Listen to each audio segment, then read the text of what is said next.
Everyone. सो देखो, आज market इतना वॉलेटाइल है कि आज अगर आप एक नए ट्रेडर हो या फिर आप लेट्स से बहुत टाइम से ट्रेड नहीं कर रहे हो और आपने वो प्रॉफिट एंड लॉस की वॉलेटिलिटी नहीं देखी है, तो आज माइट भी आप लॉस ले सकते हो अपने प्रॉफिटेबल ट्रेड्स में भी। मैं आपको दिखाता हूं और इसके पीछे की साइकोलॉजी भी समझाता हूं। अब देखो, मेरी ऑलरेडी बाई साइड की पोजीशन रनिंग थी, ठीक है। यहाँ पे मार्केट गैप अप हुआ, मुझे अराउंड 1 लाख समथिंग का पीएनएल जो है वो दिखा रहा था। इसको मैं थोड़ा चार्ट को बड़ा कर देता हूँ ताकि आप सभी लोगों को जो स्क्रीन है वो प्रॉपरली विजिबल हो जाए। राइट, यहाँ पे मैं स्ट्रीक कर देता हूँ ताकि आपको जो है वो पीएनएल दिखे। And I am so sorry for the background noise, क्योंकि अभी मैं जो है मेरे घर पे आया हूँ, तो यहाँ पे मैं मेरे स्टूडियो में नहीं बैठा हूँ, तो शायद से बैकग्राउंड नॉइज आपको डिस्टर्ब कर सकती है। तो अब आप देखो हुआ क्या, यहाँ पे जैसे ही गैप अप ओपन हुआ और यहाँ समथिंग अराउंड पे मुझे 1 लाख समथिंग का प्रॉफिट एंड लॉस दिख रहा था। उसके बाद 1,30,000 समथिंग का पीएनएल मुझे यहाँ पे दिख रहा था। With in 15 minutes my PNL is around 60,000 and यहाँ पे मुझे अराउंड 40,000 समथिंग का पीएनएल दिखा रहा था। तो देखो, इतनी ज्यादा वॉलेटिलिटी है। अब यहाँ से विद इन 15 to 10 मिनट्स यहाँ पे वापस से 75, 80,000, 90,000 समथिंग का पीएनएल दिखा रहा। तो ये अभी करंट मार्केट सिनेरियो है, इतनी ज्यादा वॉलेटाइल है मार्केट्स। अब इसके पीछे का रीजन बताता हूं कि ये क्यों हुआ और इसके पीछे मतलब क्यों इतनी ज्यादा मार्केट में वॉलेटिलिटी है। अब यहां पे आप एक चीज समझो कि जैसे ही मार्केट ऊपर गया, HDFC bank and Kotak Mahindra bank के रिजल्ट्स आए, एवरीवन नोस कि मार्केट यहां से ऊपर जाएगा, बैंक निफ्टी यहां से ऊपर जाएगा, बिकॉज रिजल्ट्स अच्छे हैं और उस रिजल्ट्स के ऊपर बैंक निफ्टी जो है वो रिएक्शन देगा। बट हुआ क्या, जैसे ही मार्केट यहां से ऊपर जाने लगा, सारे रिटेलर्स ने अपनी बाई साइड की पोजीशंस बनाई, सेम टाइम पे एफआईआईज ने यहां पे हैवी क्वांटिटी में सेल करा। एंड क्या हुआ, मार्केट नीचे आ गया, सारे जो रिटेलर्स थे उसके स्टॉप लॉसेस यहां पे हिट हो गए एंड देन मार्केट अगेन जो है वो ऊपर आ गया। राइट, अब देखो मार्केट का जनरल टेंडेंसी यही है कि रिजल्ट्स के ऊपर उसे रिएक्शन देना है, मार्केट्स को ऊपर जाना है। बट ऐसे ही अगर वो एक डायरेक्शन में ऊपर चला गया तो फिर किसको फायदा हो सकता है? रिटेलर्स को या फिर एफआईएस को और डीआईएस को तो इस पे कुछ बेनिफिट नहीं होगा, क्योंकि मार्केट मूवर्स वो है और प्रॉफिट कौन कर रहा है? कोई और। तो वो ऐसा रिस्क नहीं लेंगे, वो पहले सारे रिटेलर्स को एग्जिट कराएंगे अपनी पोजीशन, सारे जहां पे आपके स्टॉप लॉसेस होते हैं। जनरली सब लोग स्टॉप लॉसेस यहीं पे ही रखते हैं, कल की क्लोजिंग के नीचे, प्रीवियस लो के नीचे। तो देखो, प्रीवियस जो 2-3 लो थे वो तो सारे ब्रेक कर दिए एंड अभी भी मुझे ऐसा लग रहा है कि एक और डाउन साइड की मूवमेंट यहां से आ सकती है। अगर इसको और ब्रेक कर दिया तो देन फिर मार्केट शायद शायद रिवर्स कर सकता है। अब आप यहां पे देखो, मुझे कोई फर्क नहीं पड़ता, यहां पे मेरे 62,000 समथिंग का पीएनएल चल रहा है। ये 1,50,000 भी हो जाए, आई डोंट केयर। ये -20,000 भी हो जाए, I don't care. Right, because जब आप पीएनएल को ज्यादा महत्व देते हो, जब आप पीएनएल को ज्यादा देखते हो, इट मींस आप अपने ट्रेडिंग स्ट्रैटेजी को फॉलो नहीं कर पाओगे। अब आप सिर्फ पीएनएल को ही देखोगे कि अच्छा 60,000 हो गया, 70,000 हो गया, 20,000 हो गया। ये पीएनएल पार्ट को आप रिमूव कर दो अपनी ट्रेडिंग से। ऑल दोस आप काम उसी के लिए कर रहे हो। अब देखो, मैं आपको एक सिंपल एग्जांपल देता हूं। अगर आप लेट्स से क्रिकेट खेलते हो और आप हर बार स्कोर बोर्ड के ऊपर ही नजर रखते हो कि कितने रन हो गए, मुझे और कितने रन बनाने हैं, छक्का मारूं या चौका मारूं, मतलब इतना ज्यादा सोचोगे तो आप कभी भी अपनी स्किल को एग्जीक्यूट नहीं कर पाओगे। उसके बदले में आपको यह सोचना है कि यार जो भी हो रहा है ठीक है, मेरा काम यह है कि बॉल जो मेरी तरफ आ रहा है उससे मैं अच्छे से अच्छे तरीके से हिट करूं, ताकि जो है वो मैं ज्यादा से ज्यादा रन जो है वो कैप्चर कर पाऊं। मैं अपना बेस्ट परफॉर्मेंस देना चाहता हूं, ठीक है। जब आप उस माइंडसेट के साथ उतरते हो मैदान में, तब आप जो है वो ज्यादा मेच्योर एंड स्किलफुल इंसान की तरीके से बिहेव करते हो। बिकॉज अब आप पीएनएल को रिमूव कर दे रहे हो। सेम टाइम पे ये पीएनएल में क्यों देख रहा हूं पता है? बिकॉज मुझे आप सभी लोगों को दिखाना है कि ये इतनी वॉलेटिलिटी भी मार्केट्स में होती है। जब कल मेरा 84,000 समथिंग का पीएनएल था क्लोजिंग पे, उसके बाद 1 लाख भी गया, 1,05,000 भी, 1,50,000 तक भी मेरा पीएनएल ऊपर गया हुआ है। अब देखो, वहां से मैं 1 लाख रुपीज डाउन हूं अभी, लेकिन emotion wise I don't care. ये सेम पोजीशंस बड़े अकाउंट में भी चल रही है। यहां पे मैं आपको दिखा देता हूं कि बड़े अकाउंट्स में अभी क्या पीएनएल चल रहा है। देखो, मैं ओपन भी करके नहीं देखता हूं, बिकॉज ये सब करके कोई फायदा नहीं होता। आपके ही इमोशंस आपकी अगेंस्ट में काम करते हैं।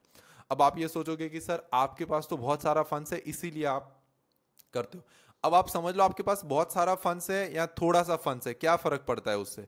आपको चीज तो सेम ही एग्जीक्यूट करनी है।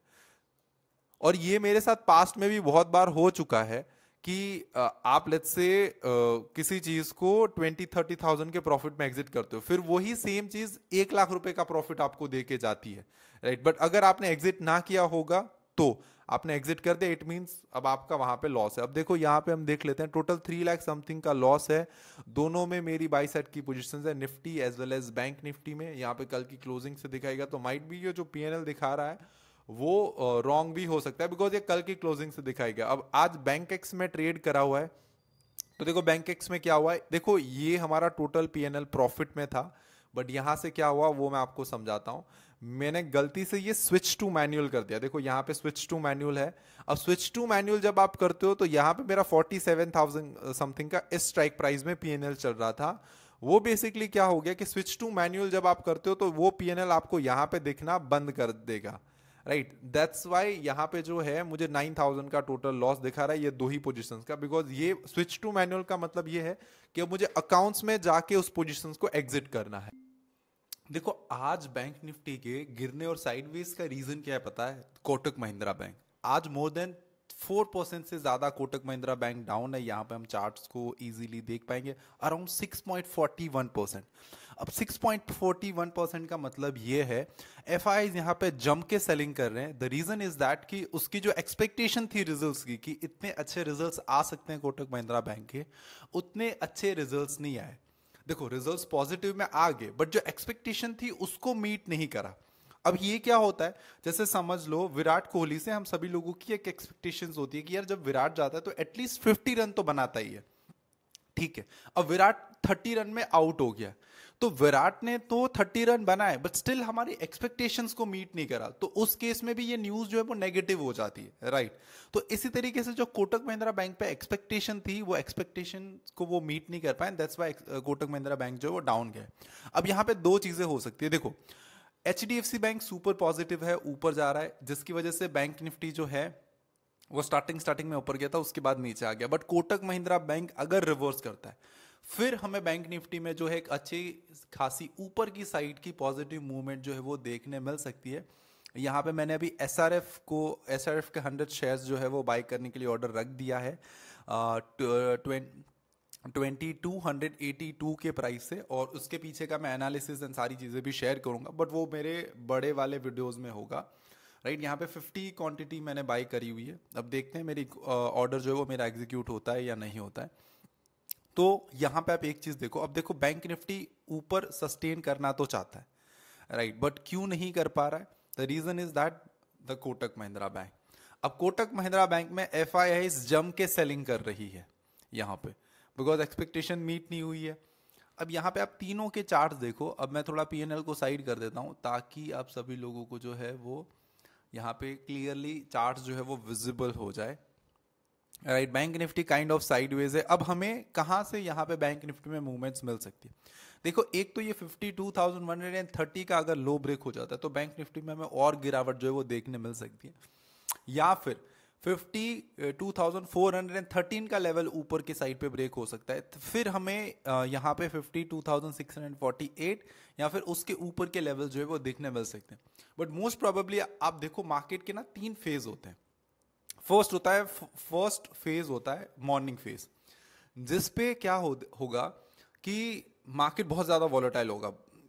जितने लोगों ने कल के दिन में ऑर्डर एग्जीक्यूट करे होंगे वो अपने ऑर्डर एग्जिट करेंगे, प्रॉफिट बुक करेंगे, और आज के दिन में जो होने वाला है उसके लिए एफ आई डी आई अपनी नई पोजीशंस भी बनाएंगे।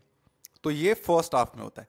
Second half it's kind of option sellers के लिए होता है कि जहां पे मार्केट जो है वो एक रेंज में चला जाता है। आप समझ लो 11 बजे से लेके 12-1 बजे तक, राइट, ये जो 2 घंटे का होता है उस पे, एंड फिर उस पे मार्केट काइंड ऑफ साइडवेज रहता है, एंड देन उसके बाद आप समझ लो 12 या 1 बजे के बाद मार्केट एक फिर से जो है क्लोजिंग ट्रेंड देता है कि जहां पे मार्केट आपको कल के दिन कैसी ओपनिंग होने वाली है उस तरीके की पोजीशंस जो है वो आज बन जाती है। तो ये 3 फेजेस में मार्केट चलता है। तो सो भी अराउंड 2 बज चुके हैं, एंड मैं आप सभी लोगों को अपडेट करना चाहता हूं कि मैंने अपनी पोजीशंस जो है वो बुक कर ली है फ्रॉम द प्राइस ऑफ 52,139 से, राइट। इसमें मुझे 10 पॉइंट की स्लिपेज भी मिली हुई है। साथ साथ में मैंने SRF को भी बाय किया है 50 क्वांटिटी से। अब इसके पीछे का लॉजिक क्या है वो मैं आप सभी लोगों को समझाता हूँ। बट मेरे जो बड़े अकाउंट्स है उस पर हमने सेल साइड की पोजीशंस बनाई है, कहाँ से बनाई है उसके बारे में भी बात करनी है। अब देखो, जब भी स्टॉक्स जो है वो पिछले 3 या 4 सालों से कंसोलिडेट जोन में जा रहा है, तो मैं ऐसे स्टॉक्स को जनरली ढूंढता हूं एंड देन मैं ब्रेकआउट की वेट नहीं करता हूं इस पे कि जब ये वापस ब्रेकआउट होगा तब मैं बाय करता हूं। मैं इसको इसी कहीं किसी लेवल के पास बाय करने की ट्राई करता हूं ताकि मुझे एक अच्छी प्राइस के पास एंट्री मिले। तो यहाँ पे मैंने SRF में एंट्री करी और जिसमें मेरा सिंपल टारगेट है वो first target that is 2800 and उसमें मेरा जो सेकंड टारगेट आएगा दैट इज 3000 और 3200। तो ये बेसिकली SRF में मेरा व्यूज है। अभी लोग ये सोच के चल रहे होंगे कि इसका हाई PA है, फंडामेंटल्स ऐसे हैं, बट मैंने completely based on the charts and fundamentals इस पे ट्रेड लिया हुआ है, जो मेरे हिसाब से ठीक ठाक एंड सही है। इसीलिए मैंने कहीं इसी अराउंड प्राइस के पास इसको मैंने पकड़ने की ट्राई करी। अगर आप देखोगे तो हर बार 1, 2, 3, 4, 5, 6, 7, 8 8 बार इसको जो है वो रिजेक्शन मिला है। अगर स्टॉक को गिरना होता तो गिर जाता। और इस पे मेरा जो स्टॉप लॉस है दैट इज 1971 का मैंने स्टॉप लॉस रखा हो, क्योंकि अगर मेरा टारगेट इसमें बड़ा है तो ऑब्वियसली मैं स्टॉप लॉस भी एक बड़ा ही लेके चलने वाला हूं। तो ये मेरा अराउंड यहाँ पे स्टॉप लॉस है 50 क्वांटिटी, मतलब 1 लाख रुपए से ही मैंने स्टॉक्स को बाय किया। अराउंड 700 रुपीज का प्रॉफिट चल रहा है। यहाँ पे मैंने एग्जिट क्यों किया इसके पीछे का रीजन भी शेयर करता हूँ। और मैंने जो मेरे बड़े अकाउंट्स है उस पर अगर आप लॉस देखोगे तो आपकी आंखें खुल सकती है। टोटल 15 लाख रुपीज और 14 लाख रुपीज समथिंग का लॉस चल रहा है, यहाँ पे आप देख सकते हो। अब देखो हुआ क्या था ये समझते हैं। मैंने आपको ऑलरेडी बताया था कि market works on the reverse psychology. जब सभी लोग एक साइड पे सोचेंगे तब मार्केट उससे बिल्कुल उल्टा करेगा। आज अगर आप देखोगे तो हर कोई जो है वो बाई साइड की पोजीशन बनाने के लिए बात कर रहा था, बट मैंने आपको कल ही बता दिया था कि कल मार्केट गिर सकता है एंड फिर हमें जो है एक रिवर्सल मिल सकता है। तो देखो मैंने बैंक निफ्टी में यहाँ पे सेल साइड की पोजीशन बनाई थी, सेम टाइम पे मेरे अकाउंट्स में मैंने एग्जिट कर दी है। यहाँ पे जो मेरा मोतीलाल का अकाउंट्स है इस पे मेरी पोजीशंस अभी करंटली रनिंग है। नेट अगर मैं यहाँ पे एक सेकेंड ट्रेड बुक्स में जाऊँ तो आपको पता चलेगा। इंस्ट्रूमेंट देखो यहाँ पे आपको दिख सकती है, मैं इसको थोड़ा और ऊपर बड़ा कर लेता हूँ तो आपको यहाँ पे अच्छे से दिखेगा। बेसिकली ये ओल्ड ब्रोकर है तो इसकी क्या मतलब थोड़ी सी फंक्शनैलिटी भी ओल्ड तरीके से ही है। तो यहाँ पे आप देख सकते हो 52,121 से जो है मेरे ऑर्डर्स फिल होना स्टार्ट हुए हैं। मतलब स्टार्ट तो उससे पहले ही हुए 31 से, बट 25-21 तक जो है मेरे सारे ऑर्डर्स फिल हो चुके हैं। Same on the bank Nifty 24,731 का जो है हमें प्राइस मिली है बाई साइड पे। तो अभी जो करंट लॉस चल रहा है इसके ऊपर मैं यहाँ पे नेट वाइज PNL आपके सामने ओपन कर देता हूँ तो 30 लाख समथिंग का इस पे लॉस चल रहा है and that is pretty fine. Loss profit is the part of game. इस पे आप खुद कुछ नहीं कर सकते, ना ही आपके हाथ में कुछ है, बिकॉज आपके हाथ में है कि आपको आपकी सिस्टम्स को फॉलो करना है, राइट। 13 लाख रुपीस का लॉस चल रहा है। यहाँ पे अराउंड सेल साइड की पोजीशंस बनाई थी और उससे मार्केट जो है वो रिवर्स हो गया था, राइट। अब यहाँ पे देखो दो सिनेरियोस हो सकते हैं। या तो मार्केट आज के दिन के हाई को ब्रेक करेगा तो फिर मेरी पोजीशंस जो है वो रिवर्स फिर से बाई साइड की हो जाएगी, और अगर आज के लो को ब्रेक करा देन मार्केट जो है वो और ज्यादा गिर सकता है। बट आज मार्केट काफी वॉलेटाइल है, मैंने ऑलरेडी सभी लोगों को बता दिया था कि मार्केट आज वॉलेटाइल रह सकता है। ऑप्शंस में आप बात करो तो ऑप्शंस की एक बार देख लेते हैं। यहाँ पे अराउंड अराउंड आप एक सेकेंड में MTM ग्राफ आपके सामने ओपन कर देता हूँ, क्योंकि मैं एक हाथ से कर रहा हूँ तो थोड़ा बहुत इसमें टाइम लगेगा। आज मेरा जो लॉस है दैट इज मेरा 1 लाख का फिक्स लॉस है कि मुझे 1 लाख से ज्यादा लॉस नहीं हो सकता। 1 लाख का जैसे ही लॉस होगा मेरी सारी पोजीशंस एग्जिट हो जाएगी। एक पॉइंट ऑफ टाइम पे 79,000 का भी PNL बता रहा था, बट अभी करंटली जो चल रहा है दैट इज 24,000। आज मैंने मिड कैप को ट्रेड करना अवॉइड किया और जितने भी ट्रेडर्स ने आज मिड कैप में ट्रेड करा है वो सभी लोगों का आज लॉस ही हुआ है। ये सारी पोजीशंस जो है वो इसमें तो स्टॉप लॉस हिट हुआ है, ये मैन्युअली एग्जिट करा है, ये भी मैन्युअल एग्जिट है एंड ये भी मैन्युअल एग्जिट है। इस पे अब ये 4 पोजीशंस के ऊपर पता चलेगा 315 को भी क्या हमारा ओवरऑल PNL बन रहा है। बट आप यहाँ पे देखो तो 13 लाख और 15 लाख मैक्स, मुझे 16 लाख समथिंग भी इसमें लॉस दिखाया था एक पॉइंट ऑफ टाइम पे। But we have to follow our systems. PNL देख के मैं कभी भी मतलब खुश या दुखी नहीं हो जाता, बिकॉज मेरे अब जब आप 7-8 साल से एक ही चीज़ कर रहे हो तो आपको अब कोई पीएनएल से फर्क नहीं पड़ता। मैंने कई बार ऐसा भी देखा है कि 20-20 लाख रुपए के लॉस हुए एंड फिर वो कन्वर्ट हो गए प्रॉफिट्स में। और मैंने कभी कभी ऐसा भी देखा है कि 25-25 लाख के प्रॉफिट जो है वो ओवरनाइट गैप अप या गैप डाउन की वजह से 5 लाख या 10 लाख के लॉस में भी कन्वर्ट हो। तो एवरीथिंग इज पॉसिबल, जस्ट आपके हाथ में है आपकी स्ट्रैटेजीज को फॉलो करना एंड आपके।